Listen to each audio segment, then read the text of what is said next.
హన్మకొండ జిల్లా కేంద్రంగా నిర్వహించినటువంటి భారత వికలాంగుల కుల పరిరక్షణ సమితి తెలంగాణ రాష్ట్ర సదస్సుకు విచ్చేసినటువంటి మరి వివిధ జిల్లాలకు సంబంధించినటువంటి రాష్ట్ర నాయకులకు, అదేవిధంగా జిల్లాల అధ్యక్షులకు, అదేవిధంగా ఈ హన్మకొండ జిల్లా ప్రాంతానికి సంబంధించినటువంటి జిల్లా నాయకత్వానికి భారత వికలాంగుల కుల పరిరక్షణ సమితి తెలంగాణ రాష్ట్ర కమిటీ పక్షాన ధన్యవాదాలు తెలియజేస్తూ, ఏదైతే కాంగ్రెస్ పార్టీ అసెంబ్లీ ఎన్నికల ముందు ఇచ్చినటువంటి హామీలను అమలు చేసేంత వరకు కూడా ఈ హన్మకొండ జిల్లా కేంద్రంగానే అస్సాం పార్టీని అమలు చేయకుంటే, కాంగ్రెస్ పార్టీ అసెంబ్లీ ఎన్నికల ముందు వికలాంగుల సమాజానికి ఇచ్చినటువంటి హామీలను అమలు చేయకుంటే హన్మకొండ జిల్లా నుంచే కాంగ్రెస్ పార్టీని అంతం చేసే విధంగా పెద్ద ఎత్తున ఉద్యమ కార్యాచరణను తీసుకోవడమే ఈ రాష్ట్ర సదస్సులో మరి ముఖ్య ఉద్దేశం. ప్రధానంగా రాష్ట్ర ముఖ్యమంత్రి ఏదైతే ఉద్యమ కార్యాచరణ తీసుకుంటున్నాం, రేవంత్ రెడ్డి గారు ముఖ్యమంత్రిగా బాధ్యతలు చేపట్టి మరి వచ్చే నెలతో దాదాపు 3వ తారీఖు తర్వాత ఏడాది పూర్తి చేసుకునేటటువంటి పరిస్థితి ఉంది. ఏడాది రేవంత్ రెడ్డి గారి పరిపాలనలో మరి వికలాంగుల సమాజానికి ఎలగబెట్టింది శూన్యం కాబట్టి పెద్ద ఎత్తున ఉద్యమ కార్యాచరణ ఏడాది పాటు సహనంతో భారత వికలాంగుల కుల పరిరక్షణ సమితి కాంగ్రెస్ పార్టీ ఆనాడు ఎన్నికల మేనిఫెస్టోలో ఇచ్చినటువంటి హామీ రాష్ట్ర ముఖ్యమంత్రి రేవంత్ రెడ్డి గారు పునఃసమీక్షించుకోవాలి. మేము అధికారంలోకి వస్తే, కాంగ్రెస్ పార్టీ అధికారంలోకి వస్తే వికలాంగుల పెన్షన్ ఇప్పుడు ఇస్తున్నటువంటి పెన్షన్ 6,000 రూపాయలు చేస్తామని చెప్పేసి ఆనాడు అస్సాం పార్టీ రాష్ట్ర అధ్యక్షుడిగా ఉండి ఈ రేవంత్ రెడ్డి గారు ఆనాడు మరి మేము అధికారంలోకి వచ్చిన నెల నుంచి 6,000 రూపాయలు పెన్షన్ ఇస్తామని చెప్పేసి హామీ ఇచ్చి నేటి వరకు కూడా వికలాంగుల పెన్షన్ పెంచకపోవడం అంటే వికలాంగుల సమాజం పట్ల అస్సాం పార్టీ మరి నిర్లక్ష్య ధోరణి ప్రదర్శిస్తుంది అనేది స్పష్టంగా కనిపిస్తుంది.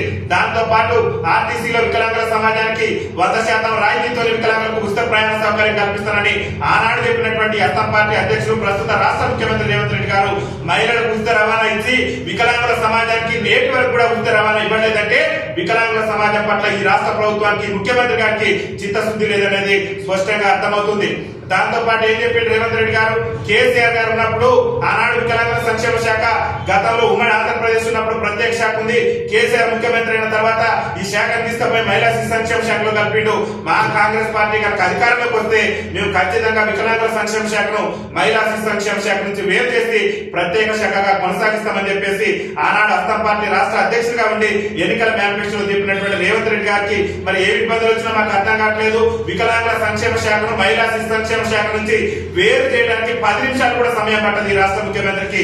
కానీ వికలాంగుల సమాజం పట్ల, వికలాంగుల పట్ల ఆయనకున్నటువంటి చిన్న చూపు కారణంగానే నేటి వరకు కూడా వికలాంగుల సంక్షేమ శాఖను మహిళా శిశు సంక్షేమ శాఖ నుంచి వేరు చేయలేదనేది వికలాంగుల సమాజం, ఇక్కడ ఉన్నటువంటి మేధావర్గం మొత్తం కూడా గుర్తించాలని చెప్పేసి నేను విజ్ఞప్తి చేస్తున్నా. అదేవిధంగా తెలంగాణ రాష్ట్రంలో ఏం గొప్ప చెప్పిన ముఖ్యమంత్రి గారు, కాంగ్రెస్ పార్టీ అధికారంలోకి వస్తే తెలంగాణ రాష్ట్రంలో వికలాంగులకు ఏ చిన్న ఇబ్బంది వచ్చినా సరే ఖచ్చితంగా ఆనాడు ఏదైతే 2016లో కేంద్ర ప్రభుత్వం తీసుకొచ్చినటువంటి వికలాంగుల అట్రాసిటీ చట్టం ఏదైతే ఉందో, మా కాంగ్రెస్ పార్టీ అధికారంలోకి వస్తే వికలాంగులు ఎవరైనా అవమానపరిచినా, హేళన చేసినా, వికలాంగుల పట్ల చిన్నచూపు చూసేటటువంటి ప్రయత్నం చేసిన వికలాంగుల హక్కుల చట్టాన్ని రాష్ట్రంలో సమర్థవంతంగా అమలు చేసి 2016 వికలాంగుల హక్కుల చట్టాన్ని ప్రకారం కేసులు కూడా నమోదు చేస్తామని చెప్పేసి ఆనాడు ఎన్నికల మేనిఫెస్టోలో పేర్కొన్నటువంటి ముఖ్యమంత్రి రేవంత్ రెడ్డి గారు ఈ రాష్ట్రంలో ఉన్నటువంటి వికలాంగుల సమాజాన్ని అవమానపరిచే విధంగా, వికలాంగుల సమాజాన్ని హేళన చేసే విధంగా ఒక సీనియర్ ఐఏఎస్ ఆఫీసర్ అయినటువంటి స్మితా సబర్వాల్ వ్యాఖ్యలు చేస్తే నేటి వరకు కూడా ఆమె మీద చర్యలు తీసుకోలేదంటే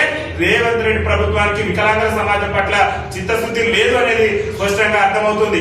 రేవంత్ రెడ్డి గారు చెప్పినటువంటి హామీల్లో పింఛన్ పెంపు లేదు, ఆర్టీసీలో ఉచిత రవాణా లేదు, వికలాంగుల సంక్షేమ శాఖ ప్రత్యేక శాఖ లేదు, ఏదైతే వికలాంగుల చట్టం ఉన్నదో దాన్ని కూడా రాష్ట్రంలో అమలు చేసిన పరిస్థితి లేదు. అదొక్క హామీయే కాదు, ఆనాడు తెలంగాణ ఉద్యమంలో మరి మాకు ఉద్యోగ ఉపాధి అవకాశాలు వస్తాయని చెప్పేసి తెలంగాణ రాష్ట్ర ఉద్యమంలో పాల్గొన్న మా వికలాంగుల సోదరులకు, వికలాంగుల విద్యార్థుల సోదరులకు ఏం హామీ ఇచ్చిందంటే, మా కాంగ్రెస్ పార్టీ అధికారంలోకి వస్తే తెలంగాణ రాష్ట్రంలో వికలాంగుల బ్యాక్లాగ్ ఉద్యోగాలను మేము గుర్తించి రాష్ట్ర వ్యాప్తంగా ఖాళీలన్నింటినీ కూడా భర్తీ చేస్తామని చెప్పేసి ఆనాడు అస్సాం పార్టీ రాష్ట్ర అధ్యక్షుడిగా ఉండి చెప్పినటువంటి ముఖ్యమంత్రి గారు తెలంగాణ రాష్ట్రంలో ఉద్యోగ ఉపాధి అవకాశాలు లేక పీజీలు, పిహెచ్డీలు చేసి మా వికలాంగుల సమాజం ఇవాళ రోడ్ల నుంచి వెళ్తుంటే నేటి వరకు కూడా తెలంగాణ రాష్ట్రంలో వికలాంగుల బ్యాక్లాగ్ ఉద్యోగాలు భర్తీ చేయనటువంటి రేవంత్ రెడ్డి ప్రభుత్వం ఏడాది అవకాశం ఇచ్చినాం.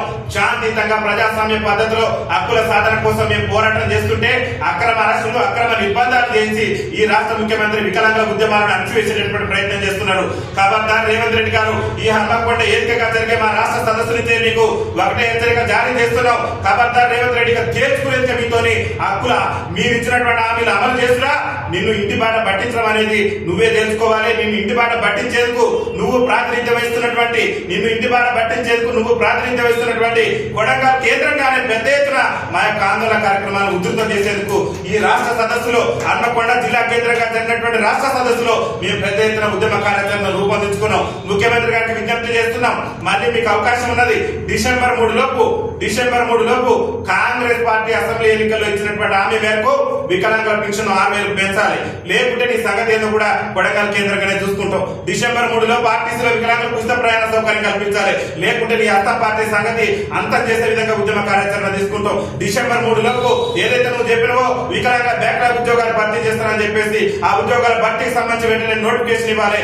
డిసెంబర్ 3 లోపు తెలంగాణ రాష్ట్రంలో వికలాంగుల అట్రాసిటీ చట్టం అమలుకు సంబంధించి ప్రతిపాదనలు తీసుకొచ్చి ఈ రాష్ట్ర డీజీపీతో చర్చలు జరిపి తెలంగాణ రాష్ట్రంలో అన్ని పోలీస్ డిపార్ట్మెంట్లకు కూడా వికలాంగుల హక్కుల చట్టం మీద అవగాహన కల్పించి వికలాంగుల మీద ఎలాంటి దాడి జరిగినా, ఎలాంటి అవమానం జరిగినా, ఎలాంటి అన్యాయం జరిగినా సరే వికలాంగ సమాజానికి అడ్డకుండే విధంగా మీ ప్రభుత్వం పనిచేయకుంటే నీ పార్టీ నీ పత్రమే లక్ష్యంగా మా భారత వికలాంగుల హక్కుల పరిరక్షణ సమితి ఉద్యమిస్తుందని చెప్పేసి ఈ హన్మకొండ కేంద్రంగా జరిగినటువంటి రాష్ట్ర సదస్సు నుంచి నేను హెచ్చరిక జారీ చేస్తున్నాం. నీకు చిత్తశుద్ధి ఉంటే తక్షణమే వికలాంగుల పెన్షన్ నువ్వు ఇచ్చినటువంటి హామీ మేరకు గడిచిన నెల నుంచి పెన్షన్లు పెంచుతానని చెప్పేసి తెలంగాణ రాష్ట్రంలో దుర్బల జీవితాలు గడుపుతున్న 30 లక్షల మంది వికలాంగుల సమాజాన్ని అడ్డగోలుగా అన్యాయం చేసి మోసం చేసినటువంటి ఈ రాష్ట్ర ముఖ్యమంత్రి గారు మీరు ఆలోచన చేయాలి. నువ్వేం చెప్తావా? ఆంధ్రప్రదేశ్ రాష్ట్ర ముఖ్యమంత్రి తెలంగాణకు వస్తే చంద్రబాబు నాయుడు గారితో మీరు పోటీ పడతావు. తెలంగాణ రాష్ట్రం కూడా ఆంధ్రప్రదేశ్ లో అభివృద్ధిలో సీనియర్ ముఖ్యమంత్రి అయినటువంటి చంద్రబాబు నాయుడు గారితో పోటీ పడతాం అన్నాడు. చంద్రబాబు నాయుడు గారు చూసి నువ్వు చిక్కు తెచ్చుకోవాలి. చంద్రబాబు నాయుడు గారు అధికారంలోకి వస్తే మేము 6,000 రూపాయలు పింఛన్ చేస్తామని చెప్పేసి ఆంధ్రప్రదేశ్ రాష్ట్రంలో అధికారంలోకి వచ్చిన నెల నుంచే వికలాంగ సమాజానికి 6,000 రూపాయలు ఇచ్చి ఇలా గొప్ప ముఖ్యమంత్రిగా పేరు తెచ్చుకున్నాడు. నువ్వు మాత్రం ఇచ్చినటువంటి హామీలు దుంగలో దొక్కి మేము ఆంధ్రతో పోటీ పడతాం, అభివృద్ధిలో పోటీ పడతాం అన్నావు. అభివృద్ధిలో పోటీలో పడేటటువంటి ముఖ్యమంత్రి గారు మిగులు బడ్జెట్ ఉన్నటువంటి తెలంగాణ రాష్ట్రంలో 6,000 రూపాయలు ఇయ్యలేకపోయాను. లోటు బడ్జెట్ ఉన్నటువంటి ఆంధ్రప్రదేశ్ రాష్ట్రంలో చంద్రబాబు నాయుడు గారు 6,000 రూపాయలు ఇస్తున్నారంటే వికలాంగుల సమాజం పట్ల నీకు చిత్తశుద్ధి లేదు కాబట్టి నువ్వు మా పింఛన్ పెంచట్లేదు. కాబట్టి మళ్ళొకసారి ముఖ్యమంత్రి గారిని హెచ్చరిక జారీ చేస్తున్నావు. వికలాంగుల సమాజం రోడ్ల